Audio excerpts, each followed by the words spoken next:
राजा कृष्णदेव राय के राज्य में चेलाराम नाम का एक व्यक्ति रहता था। वो राज्य में इस बात से प्रसिद्ध था कि अगर कोई सुबह सवेरे उसका चेहरा सबसे पहले देख ले तो उसे दिन भर खाने को कुछ नहीं मिलता। लोग उसे मनहूस कहकर पुकारते थे। बेचारा चेलाराम इस बात से दुखी तो होता, लेकिन फिर भी अपने काम में लगा रहता। एक दिन ये बात राजा के कानों तक जा पहुंची।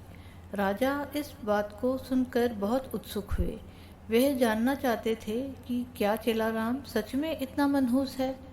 अपनी इस उत्सुकता को दूर करने के लिए उन्होंने चेलाराम को महल में हाजिर होने का बुलावा भेजा।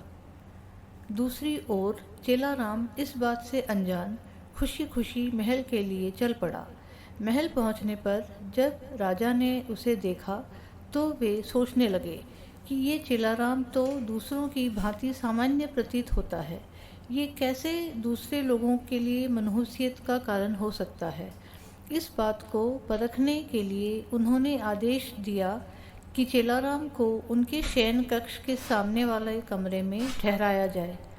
आदेश अनुसार चेलाराम को राजा के कमरे के सामने वाले कमरे में ठहराया गया। महल के नरम बिस्तर, स्वादिष्ट खानपान व राजसी ठाट बाट को देखकर चेलाराम बहुत खुश हुआ। उसने भरपेट खाना खाया और रात को जल्दी ही सो गया। अगली सुबह जल्दी ही उसकी आंख खुल गई, लेकिन वह बिस्तर पर ही बैठा रहा। इतने में राजा कृष्णदेव राय उसे देखने के लिए कमरे में आए। उन्होंने चेलाराम को देखा और फिर अपने हर रोज के जरूरी काम के लिए चले गए। उस दिन संयोगवश ही राजा को सभा के लिए जल्दी जाना पड़ा, इसलिए उन्होंने सुबह का नाश्ता नहीं किया।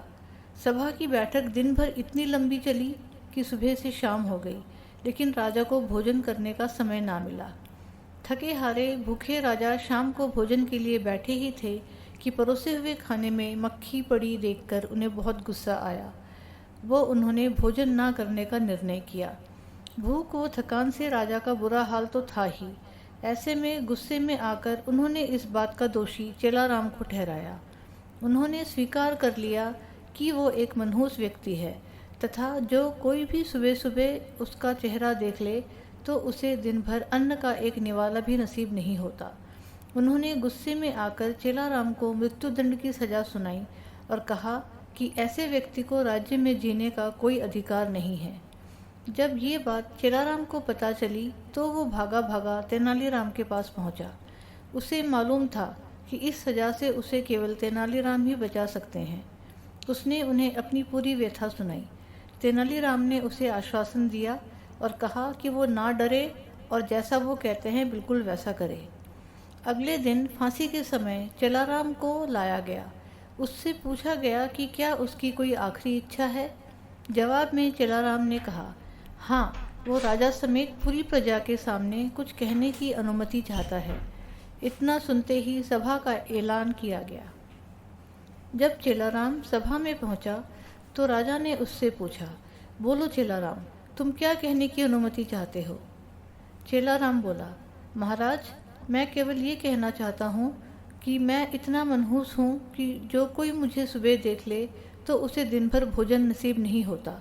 तो मैं ये जानना चाहता हूँ कि ज़्यादा मनहूस कौन है, वो जिसे देखने के बाद पूरे दिन भोजन नहीं मिलता या वो जिसे देखने के बाद मृत्युदंड मिलता है। ये सुनकर सभी उपस्थित लोग भौंचक के रह गए और राजा की ओर देखने लगे। राजा ने भी क्रोधित स्वर में कहा, तुम्हारी ये मजाल, तुम ऐसी बात किस आधार पर कह सकते हो। चेलाराम ने जवाब दिया, महाराज, उस दिन सुबह सबसे पहले मैंने भी आप ही का चेहरा देखा था और मुझे मृत्युदंड की सज़ा सुनाई गई। इसका अर्थ तो ये हुआ कि जो कोई सुबह सबसे पहले आपका चेहरा देख ले उसे मृत्युदंड मिलना तय है। चेलाराम की ये बात सुनकर महाराज का गुस्सा शांत हुआ और उन्हें ये एहसास हुआ कि चेलाराम निर्दोष है।